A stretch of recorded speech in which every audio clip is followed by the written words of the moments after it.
Pepsi has pulled an ad featuring Kendall Jenner after just one day. There was so much criticism toward this Pepsi ad that they decided, okay, maybe this wasn't a good idea and we should get rid of it. So why was it so controversial? Well, apparently it featured Kendall Jenner at a protest that looked a lot like a Black Lives Matter protest, and it really minimized what the Black Lives Matter movement was, and it essentially ended with her giving a Pepsi to a cop, and then everyone's dancing and having a great time. So that's what happens in protests all the time. All the time. People were like, all right, let's bring out the Pepsi, let's give soda to cops, and everything will be great. Now the ad shows attractive young people holding milquetoast signs with non-specific pleas like, join the conversation. That's the signs they put up, right? The protesters are uniformly smiling, laughing, clapping, hugging, and high-fiving. In the ad's climactic scene, a police officer accepts a can of Pepsi from Kendall Jenner, setting off raucous approval from the protesters and an appreciative grin from the officer. Now this is hilariously awkward and offbeat. So, all right. Here's what doesn't happen at protests, okay? The officer's grinning at you and sharing a lovely moment, and then dancing starts. No, it's just but the whole thing was so awkward and strange. So yes, it definitely minimized Black Lives Matter, and not only just Black Lives Matter, just protests in general. People are very politically active right now. They're frustrated, they wanna air their grievances, and so they get out there, and yeah, even though there's a sense of community and some people are having a good time, I mean, they're airing their grievances. They're upset and frustrated at the current system. They're actually resisting, and you know what the cops do with them? They don't share a soft drink with them. They often beat them, shoot tear gas canisters, sometimes rubber bullets. Those have taken out eyes, let alone all the other things. All up in North Dakota, there's nobody sharing anything except significant violence with the protesters, and it was the cops who were doing it. And it's like the image of this reality star, Jenner's one of the Kardashians. A model. She's okay. I get it, but she's part of the Kardashian clan. I mean, you can't.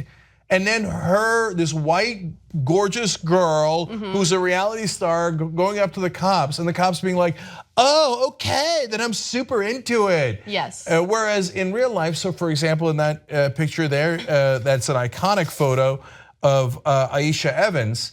You know what happened?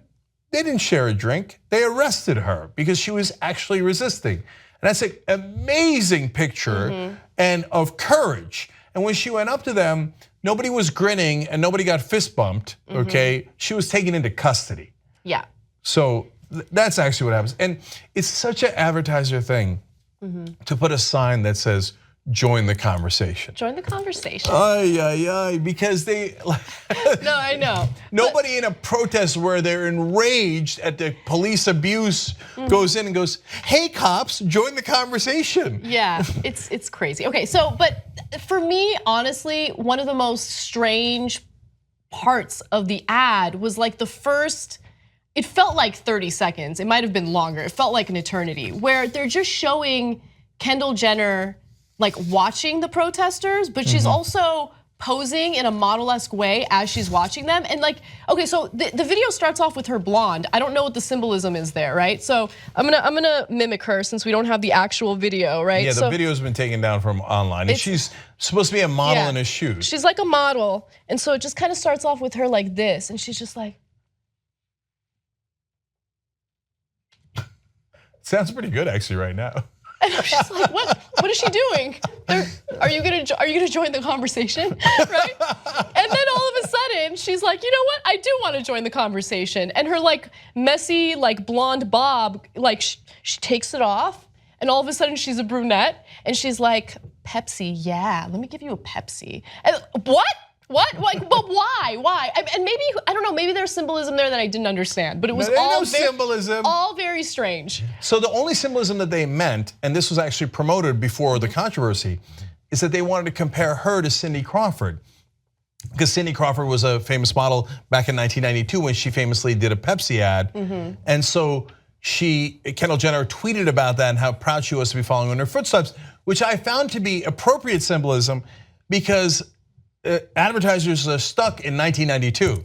They still think like, oh, the American people love models, and so they're gonna take, black people and all the people protesting Trump, they're gonna love Kendall Jenner. They're gonna think she's the new model, and they're gonna want to drink Pepsi because of, like, you're stuck in not just 92, you're in 1952. It doesn't work that way. This ad ironically screams inauthentic. Yeah, that's exactly right. And that's what they can't get past. Now, having said all that, I'm going to do a light defense of it. And my defense of it is, at least they acknowledge what's happening in the country and that there is resistance. And in order to try to sell products to millennials, to the younger generation, what they're doing is, it was a bad attempt, but it was at least an attempt to reach millennials in a language that they thought they could understand, which is, hey, we know you're pissed at the government, we know you're pissed at the establishment, we know that you're in favor of protests and resistance, etc. And they were trying to reach out to that. And the ad was very multiracial, so it was also acknowledging, hey, this is a new country, and so I liked how inclusive it was. It was done in a super ham-handed way because they can't help themselves, because almost all advertising executives got frozen in time in 1955. And so they tried to go in the right direction, but they tried to do it in a safe way. Just join the conversation. We don't want to offend anyone. But having said that, it is a sign of the times that they at least tried this ad.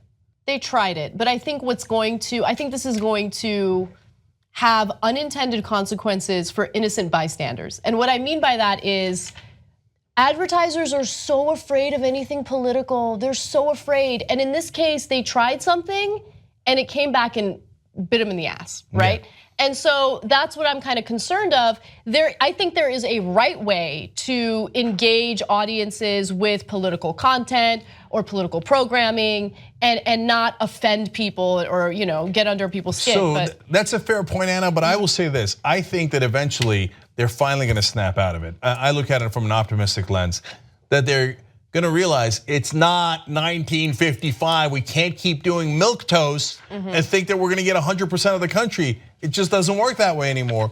And what they're gonna do is they're gonna go in a completely different direction, where they're bold, where they take chances, and then they excite people. And then they go, for example, Vicks did an ad in India that was so moving and powerful, where they tell an emotional story about a mom, and the mom turns out to be transgender. Do you have any idea how brave that was? And that's a corporation taking a big chance in a market like India. See, but you know what that does is then people go, oh, I like that. Now I like Vicks, because they took a bold stance.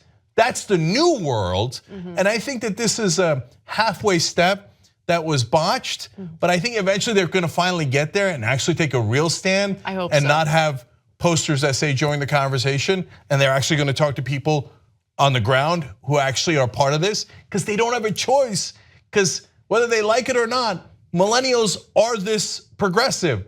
This is who millennials are. So you're gonna have to reach them in one way or another, and I got a message for you. The right way to do it is to actually do it in an authentic way, not a safe BS 1955 way. The real resistance is fighting against Trump and the establishment. Help us get investigative reporters that are gonna investigate both of them. TYTnetwork.com/go.